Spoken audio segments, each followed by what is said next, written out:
আমাদের লজ্জা লাগে না? এই খাম্পা তারেক হাতে তোমরা দেশ তুলে দিতে চাচ্ছ, যে তার মরা দেহ নিয়ে ব্যবসা শুরু করে দিয়েছে। আমরা কি ঘাস খাই হসপিটালের মধ্যে? কি আমরা গরুর ঘাস খাই? ঘোড়ার ঘাস খাই? খালেদা জিয়া তো অনেক আগে মারা গেছে, আমরা বলছি ওটাকে প্রিজনেশন ইনজেকশন দিয়ে। দেশনেত্রী বেগম খালেদা জিয়ার মৃত্যুতে চাঞ্চল্যকর তথ্য ইতিমধ্যেই বেরিয়ে আসলো।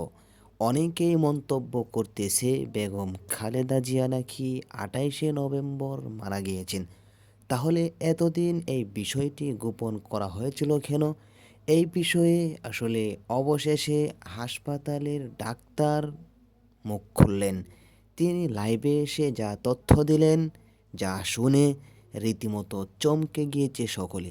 আসলে তিনি কি বলেছেন?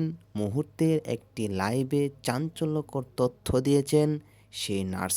আসলে সেদিন কি হয়েছিল বেগম খালেদা জিয়ার সাথে? তাহলে চলুন আমরা ভিডিওতে দেখে আসি। তোমাদের লজ্জা লাগে না? এই খাম্পা তারেক হাতে তোমরা দেশ তুলে দিতে চাচ্ছ, যে তার মরা দেহ নিয়ে ব্যবসা শুরু করে দিয়েছে। আমরা কি ঘাস খাই হসপিটালের মধ্যে? কি আমরা গরুর ঘাস খাই? ঘোড়ার ঘাস খাই? খালেদা জিয়া তো অনেক আগে মারা গেছে, আমরা বলছি ওটাকে প্রিজনেশন ইনজেকশন দিয়ে এভাবে মোমের মতন বসায় রাখছিল। কি লাভ হয়েছে? কখন যে মারা গেছে, এই মরা দেহ নিয়ে তোমরা ব্যবসা শুরু করে দিছো। এটা গুনাহ হবে না? এটা গুনাহ হবে না? তোমরা গুনার কাজ করো নাই? একটা মরা দেহকে ইনজেকশন দিয়ে টাটকা রাখার জন্য মোমের মতন করে রাখছো, মানুষকে ধোকা দিতেছিলা। এটা তো অনেক আগে সে মারা গেছে।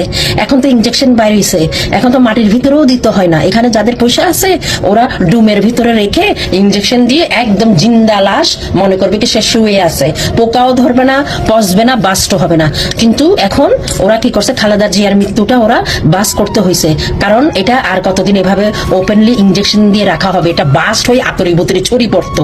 প্রিয় দর্শক, আশা করি সম্পূর্ণ ভিডিওটি দেখে আসলেন। ভিডিওতে যে কথাগুলো শুনলেন, সেই হাসপাতালের ডাক্তার যে কথাগুলো বলেছেন রাজনীতির বিষয়ে, এমনকি খালেদা জিয়ার বিদায় হওয়ার বিষয়টি নিয়ে, আসলে এই কথাগুলোর উপর আপনাদের কি মনে হয়?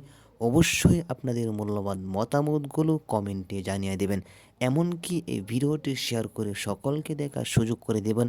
এবং এই বিষয়ে আরও গুরুত্বপূর্ণ আপডেট পেতে হলে অবশ্যই আমাদের চ্যানেলটিকে সাবস্ক্রাইব করে আমাদের পাশেই থাকুন। তো আজকের মতো এখানেই বিদায় নিচ্ছি। আবারও দেখা হচ্ছে অন্য ভিডিওতে। সেই পর্যন্ত সকলে ভালো থাকুন, সুস্থ থাকুন।